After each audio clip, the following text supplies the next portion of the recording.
And Jim. And welcome back to another Meteorology Monday. Today, we are going to look at movie clips that have weather events in them. Again, they might not have weather as the focal point, but they do have scenes with weather in them, so we're going to take a look at them today. So, without further ado, on to clip number 1.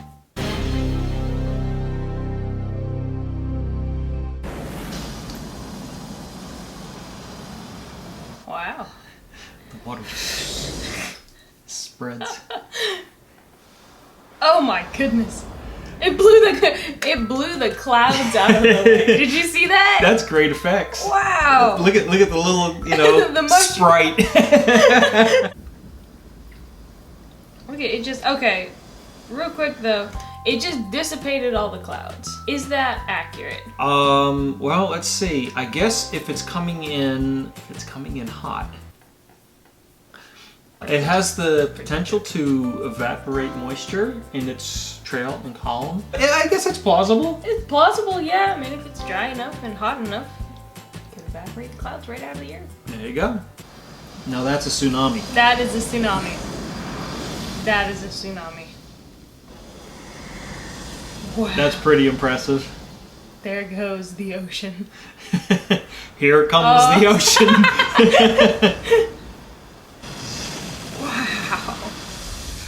Massive. It's always New York. Massive. I know. It's always New York. New York is always in the crosshairs for things, isn't it? I'm sorry, New York City. It's always a majestic shot of the Statue of Liberty, like, biting it.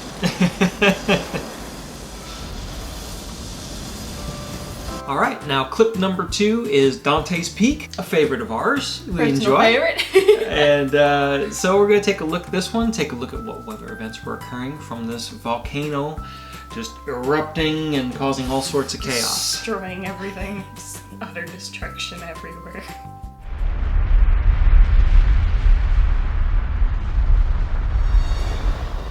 Here we go.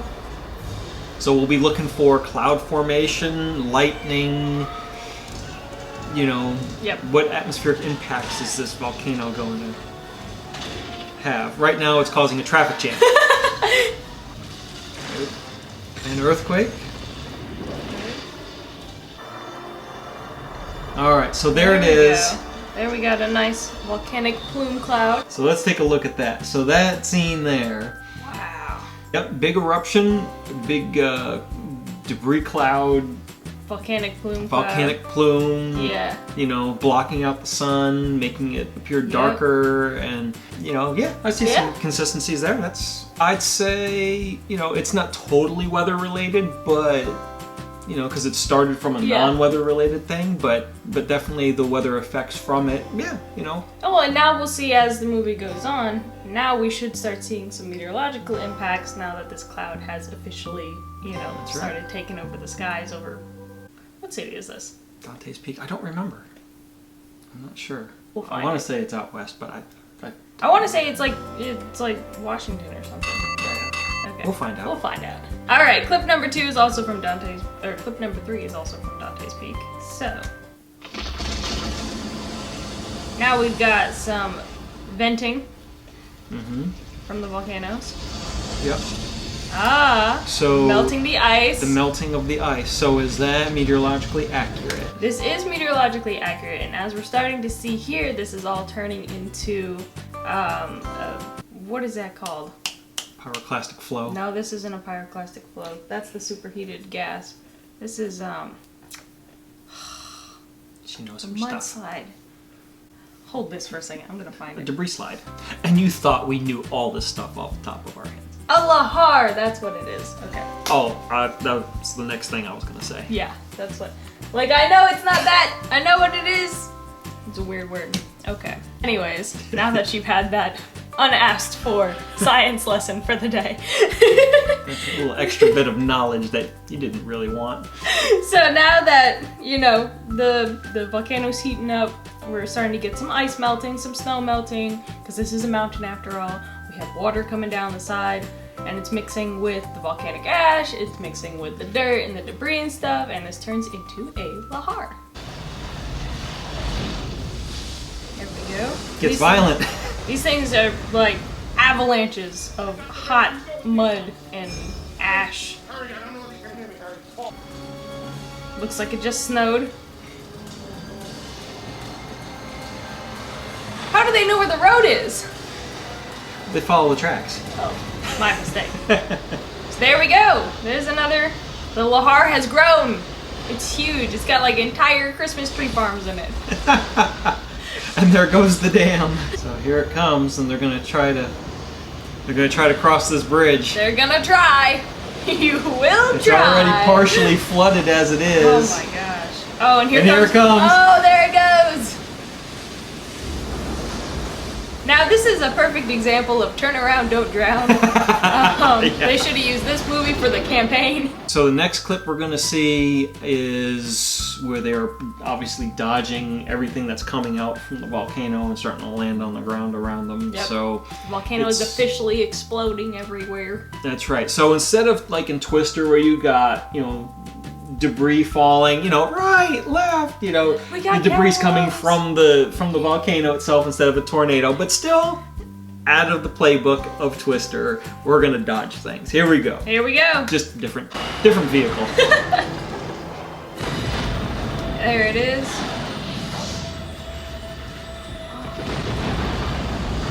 Nice cloudy background already. Good.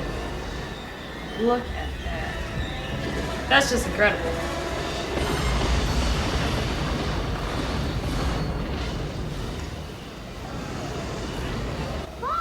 What is that? That's Pyroclastic cloud. They couldn't figure that out. What is that? The whole mountain is destroyed behind you. So now we have the pyroclastic flow as well. We already had the lahar, now we got the pyroclastic. And this is just taking out everything. Don't look back. Don't look back.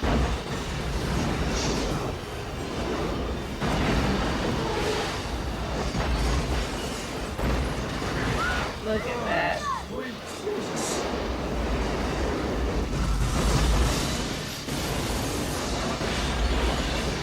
That's incredible. And that's what a pyroclastic flow does. It's just a superheated cloud of concrete and gas just taking out everything.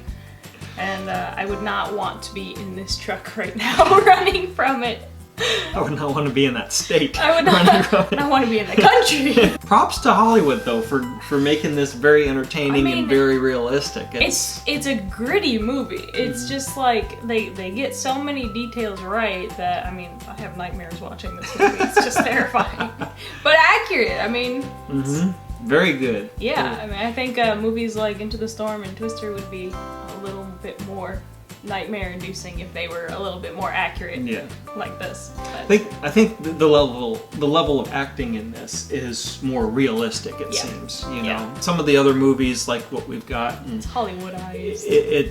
It's lacking in that area. But this one definitely gets your attention. Definitely. You get sucked into the plot and everything. So it's pretty cool. So in this scene here, we've got everything kind of fallen and.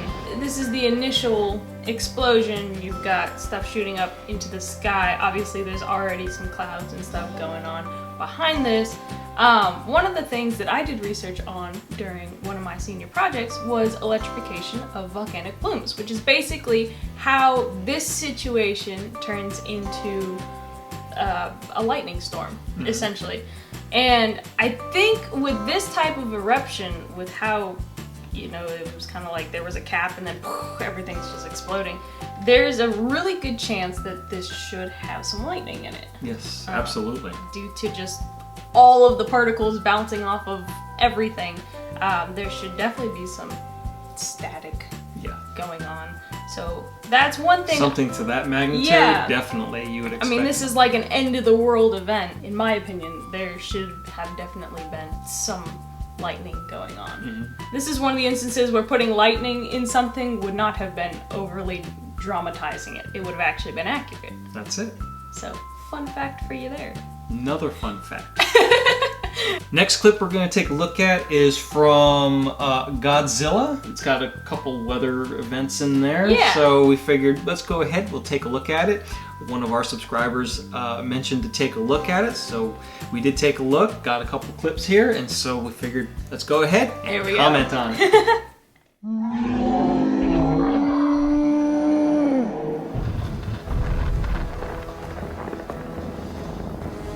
Alright, so this is the big battle scene going on. Godzilla. Big old snowstorm going on there, King looks of like. monsters. We got a snowstorm, and we have lightning in a snowstorm! Oh my goodness, Jim Cantori, where you at? I was gonna say, he's gotta be here somewhere. Thunder snow! Thunder snow!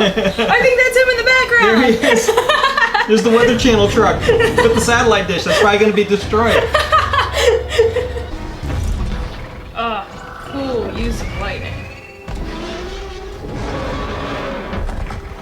Nothing like amping up the scene by having the lightning in the background, especially when they're clashing together. Yeah. That's pretty good. Yeah.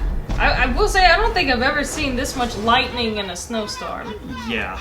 But I don't know if that has anything to do with the fact that it's a Godzilla movie.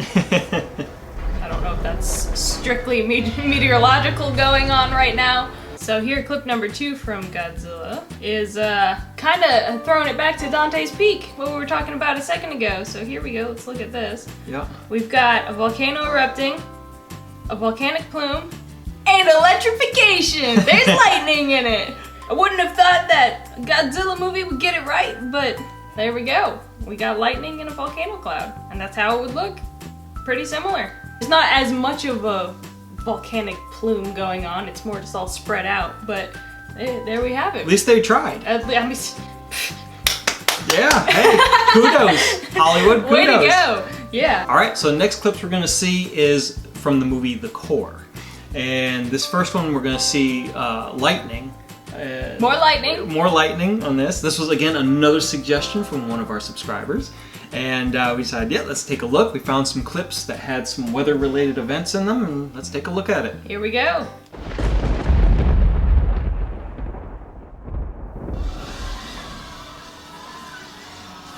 Lightning popping all over the place. It's only hitting this one specific street, though. Oh, wow, look at that. It Wow. tore up the concrete. Oh my goodness. It's focusing all its energy on one location. Talk about lightning never strike the same place. Which is wrong, by the way, it can't. Oh, that's a cool shot, following the lightning. I think it would take a few more storm clouds than I'm seeing to make this much lightning. Let's pause it there for a second. So I see with this that there is a lot of what we would call like stratocumulus going on here, altostratus, kind of, you know, that one layer of cloud that just all the clouds kind of blend together. I see a lot of that. I see a lot of sun peeking through. What I don't see is like those big puffy cumulonimbus clouds that cause lightning like this. Yeah. So these types of clouds that I'm seeing here at most would give you a dreary, kind of misty, rainy day. If anything, I don't see any actual like rainy storm clouds. Yeah, and earlier in the clip it was kind of hard to see the total structure of the cloud, but based on what we saw there, like you said, it wasn't a cumulonimbus set up this big huge storm with a lot of lightning popping out of it. And maybe at this scene here, maybe it's toward the end, and just like with all other weather-related scenes in Hollywood, evaporating before your eyes, and all you see is the death and destruction. Yeah. Which doesn't happen either, but it's one of the things that never seems to be correct in these movies is that there's only like one type of cloud that produces lightning and storms. It's you need to have cumulonimbus clouds in order to have lightning, especially lightning doing direct bolts like that strong enough to blow up everything. You're missing that. You don't just have lightning out of any gray cloud. Right. Lightning comes from a specific process that happens because of everything that happens in a storm cloud. Right. So. And you're able to visualize those processes based on what the clouds are doing. Yeah. And so the clouds are just a visual representation of what's going on in the atmosphere. Yeah, it's so if you're seeing, uniformly gray, you don't really have a whole lot of uniformly vertical lift. Gray and clouds processes means going nothing's on. happening. It's about as stable as you can get, other than a clear sky. If you just have like a blanket of clouds. Right. So whereas if you have a big, cumulonimbus type of cloud, towering cauliflower cloud, something's happening. That's right. Something's getting stirred up there. A lot of vertical rising, a lot of condensation, a lot of all that stuff is going on. Particles are hitting each other. There's a lot of chance for lightning, but not clouds that are just chilling there. Chilling like 10,000 feet above the surface. Just kind of chilling there. They're not really doing anything, and then all of a sudden lightning's coming from them. You're kind of like, well, what's happening in the atmosphere above this layer of clouds? Because... So there you have it. Multiple clips from multiple movies that had some weather scenes in them. Might not have been kicked off by a weather scene, but weather did happen from some of the events. Or it didn't happen and it should have. Or it didn't happen and it should have. Exactly. So figured, there was some suggestions out there by our subscribers to take a look at some other movies, and we found some clips. Yeah. And there you go. So thank you to everybody who gave us a suggestion. And if you have another movie that has weather clips in it that you want us to react to, definitely leave those in the comments below. There you go. So if you like what you saw today, be sure to give it a thumbs up and subscribe down below. We are getting really close to hitting 1,000 subscribers. Thank you guys so much. We appreciate it. Yeah, and our analytics say that only like 18% of you guys who watch our videos are actually subscribed. So what are you waiting for? Press the subscribe button. Right, that's right. And you can click the bell for notifications too when we post a new video. There you go. And if you want to see more of our weather adventures, be sure to check us out on Instagram and Facebook. Our link is right here. And until next time. What are we ending it with? Until next time, I'm Kayla. And I'm Jim. Thanks for watching. And happy...